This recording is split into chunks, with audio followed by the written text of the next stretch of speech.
Mahindra Bolero, the car that rules the rural India and is the go-to vehicle when anybody wants a car in a village. That's the kind of image that the Bolero has formed in the minds of us all.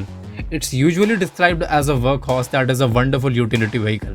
And we love the nickname Desi G-Wagon, which suits the Bolero perfectly. The Bolero has been around for more than 2 decades now, and over time, not only has it been upgraded, it has also turned into a favorite car for many. Somewhere, the Bolero is saving lives by functioning as an ambulance, and at some places, it is serving as a wonderful family car. Now we come to the Mahindra TUV 300. At the time of its launch, which was about 6 years back in the August of 2015, it claimed to be one of the most spacious and practical SUVs available in the market for its price. And it actually was. For a segment in which most cars were 5-seater, raised hatchback, wannabe SUVs, the TUV 300 was the only car that was a 7-seater and looked like an actual SUV. And it was one of the very few 7-seater SUVs that you could daily drive in a city. The TUV 300 was a good car overall. The engine was nice, it wasn't too slow, but it wasn't too insane either. It used to come in 7 trim levels, where the first 5 used to be available with a manual transmission and a lower displacement Mach engine. The power did vary slightly depending upon the transmission you choose. The two uppermost trim of the TUV 300, the T8 and the T10, used to have a good power output of 100 horsepower.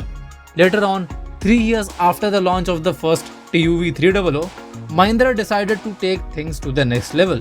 So they launched the TUV 300 Plus, a 9-seater version of the TUV 300 with a bigger engine.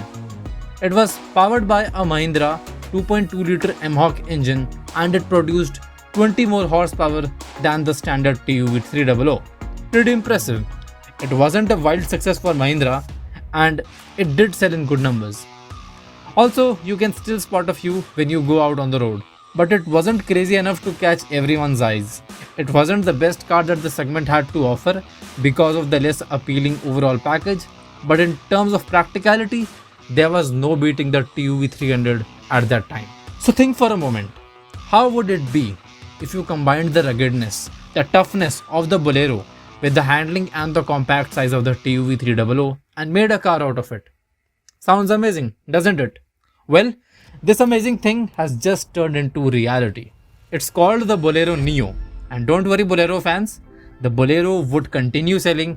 It's just that the TUV won't be continued and a new integration between these two models will emerge. Now we all know that the Bolero won't be on sale forever.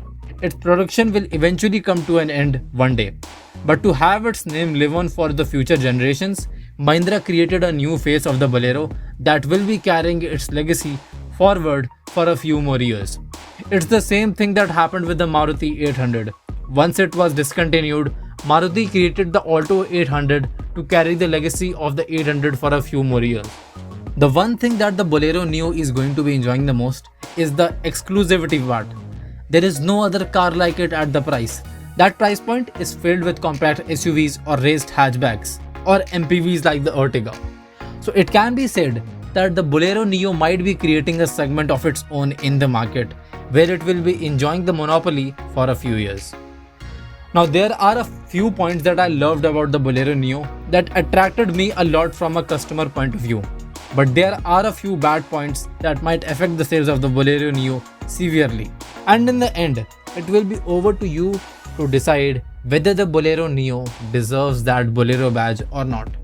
So starting with the design, you will barely notice any difference in the overall shape of the car if you compare it with the TUV 300. And to be honest, from the customer's perspective, it just looks like a modernized version of the TUV 300.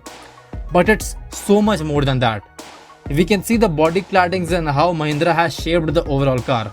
It does look modern for sure and rugged as well. And due to the body on chassis construction, you will probably be able to go over 99% of places without worries. Even the design of the grille does not look boring.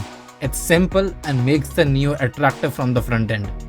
Now the main duty that the Bolero Neo will be serving will probably be for family drives. Thus you need to ensure that the car has a good ride quality. And with the low ride height and retuned suspension, the Bolero Neo is a very comfortable car to ride in. Now we come to the engine, which is one of the strong points of the Neo. It has got Mahindra's 1.5 litre MHawk engine, which produces about 100 horsepower and 260 Nm of torque. These are some great specs for a car of this segment. And it also goes on to show that the Neo won't be one of your sluggish 7-seater SUVs, it will be a quick and stylish one. Mahindra has engineered the car in a way that most of the torque is available in the lower RPMs. This will not only enhance the acceleration of the car, it will also ensure driving the Neo doesn't become a pain in slow moving traffic. Another great thing about the Bolero Neo is that a 5-speed manual transmission is standard among all the 3 variants. Why is it so great? Well, 5-speed manual gearbox, rear wheel drive coupled with an engine having punchy performance. This is what every enthusiast wants. And for all the off-roading enthusiasts out there is some good news for you. The Bolero Neo is equipped with MTT or multi-terrain technology, which detects wheel slip at low speeds and sends power to the wheels with the better grip, which helps it in escaping tricky off-road conditions that it might face. Since Mahindra wants the Indian youth to buy this car, they have to give some unique features that will attract the buyers. So to start with, the top-end variant of the Bolero Neo has got a 7-inch touchscreen system and features like cruise control, voice messaging and whatnot. Safety is one of the most crucial aspects of the car, and the Bolero Neo not only looks like a tank, but it is also built like a tank. It has dual airbags up front and has got ABS with electronic brake force distribution to ensure great braking of the vehicle. Also, it has got CBC along with ISOFIX child seat mounts. Mahindra says that the interior of the Bolero Neo has been designed by the legendary Italian design firm Pininfarina. Thus, the quality of the material that you will find in the interior is going to be top class with no hard plastics or cheap fabric.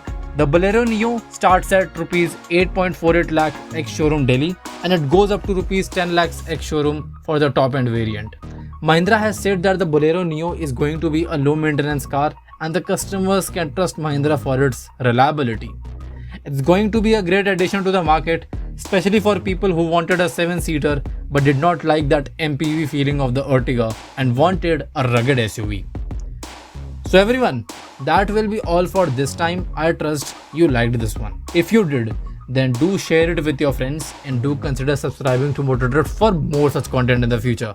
Also, join in the Motordrift community by clicking the Discord link in the description below. We would love to have you as a part of it. Till then, ciao.